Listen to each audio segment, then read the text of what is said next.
Walking onto a used car lot today is deeply unsettling. You see vehicles with 60,000 miles on them, 100,000, 5 years old, maybe more, and the prices feel wrong. Not just high, they're wrong. The whole point of buying used is saving money. It's trading newness for affordability. It's accepting depreciation in exchange for a lower price. That was the deal.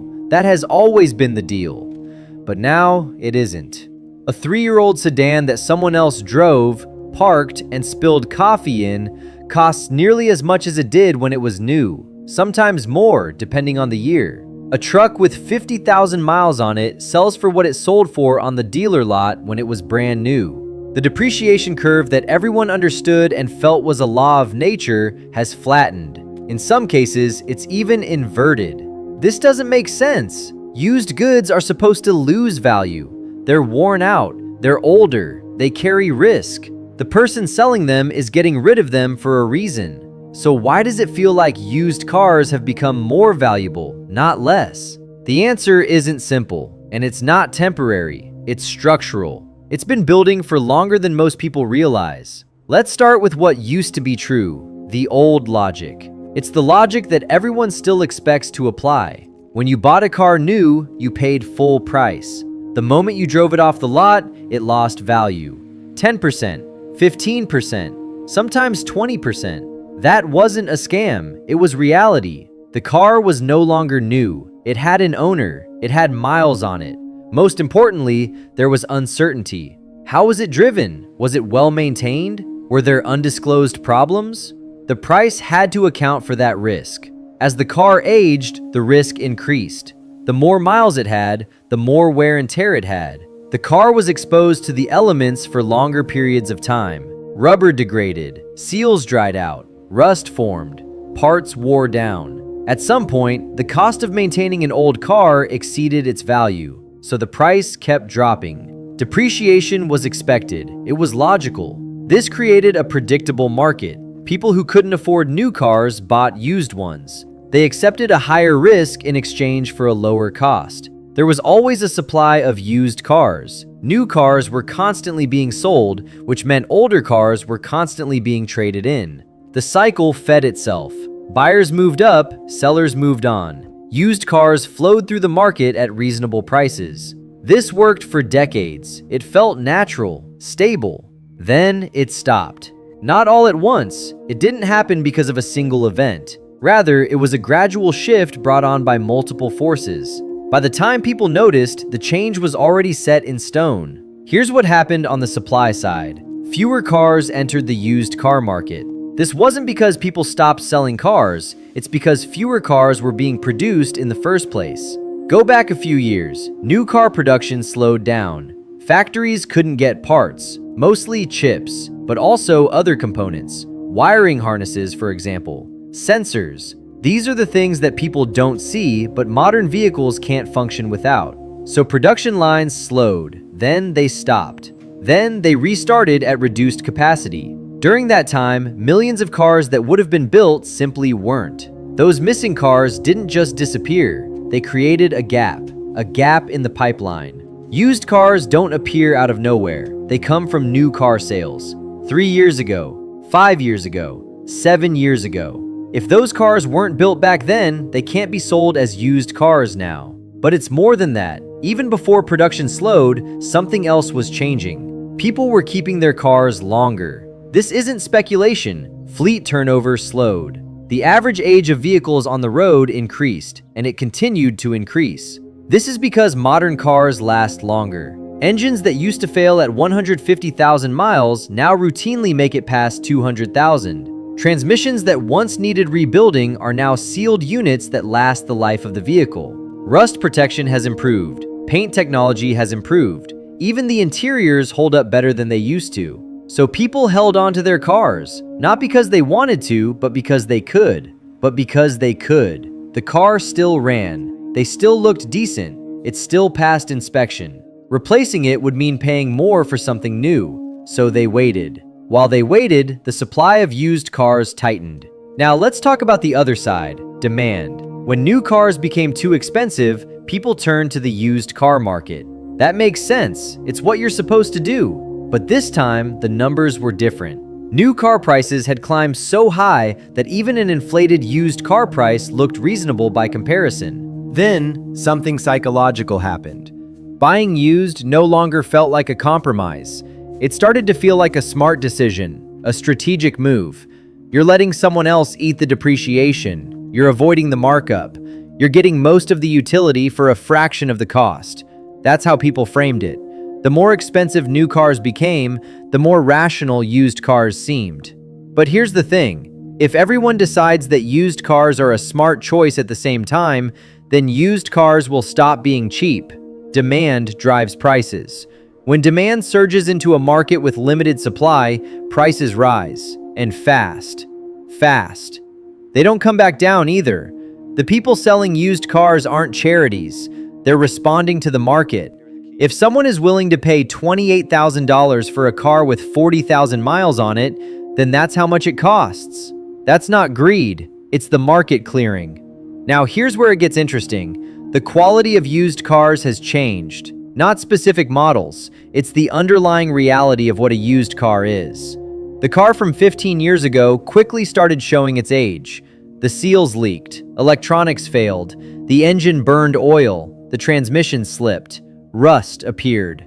You expected these things. You bought a 10-year-old car knowing it might need repairs. The price reflected that. But a 5-year-old car? It's barely broken in. Its powertrain is still in its prime. The body panels are intact. The paint hasn't faded. The interior still smells relatively new. There's no oil consumption. There's no check engine light. There are no mystery noises. It's just a car with high mileage. And for a modern vehicle, those miles mean less than they used to. This is the paradox. Cars have improved. They're more durable. They're more reliable. This made used cars more valuable. A used car is no longer a gamble. They're a known quantity. Known quantities hold value. So, buyers started treating recent used cars differently. They didn't treat them as hand-me-downs. Instead, they treat them as lightly depreciated assets. There's something close to new without the new car premium. Once that perception shifted, the pricing followed. Then there's the issue of complexity. Modern vehicles are extraordinarily complex.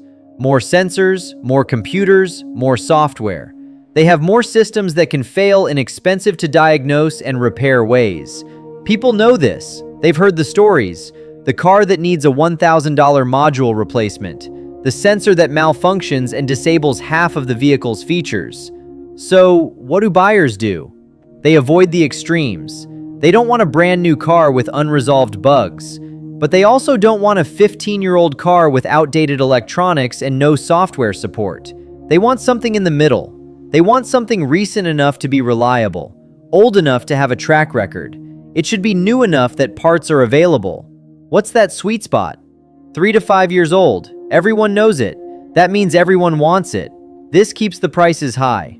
There's also a psychological component that's difficult to quantify, yet impossible to ignore. Used cars are no longer seen as temporary solutions. They're no longer the thing you buy when you can't afford what you really want. Used cars became the smart choice, the financially responsible choice. They signal that you understand value. Once that narrative took hold, it became self-reinforcing. People didn't just buy used cars because they were cheaper.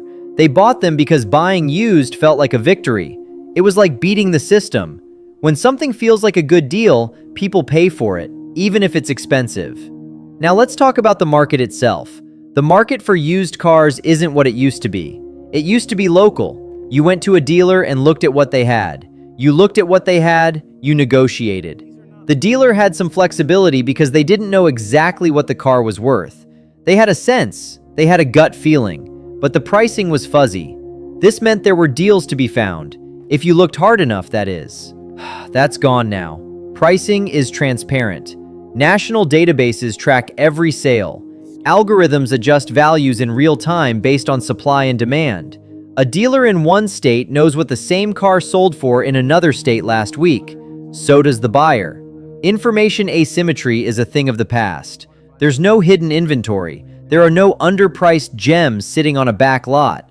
This isn't just dealers either. Private sales are the same. Everyone checks the same websites. They all see the same listings. They all know what the market rate is. So everything gets priced to market. There's no discount for being uninformed. There are no deals for being patient. The market became efficient. In this case, efficiency means higher prices. Efficiency eliminates the gaps where value used to hide. So, let's address the myths. These are the explanations people reach for when they see these prices and try to make sense of them. Myth 1. Prices will return to normal. People say this because they remember how much used cars used to cost. They assume the current situation is an aberration. They think it's a temporary spike that will correct itself once things settle down. However, this assumes that the old system is still intact. It assumes that the forces driving prices are temporary. They're not. Supply constraints aren't temporary. Neither are durability improvements. Neither are demand shifts.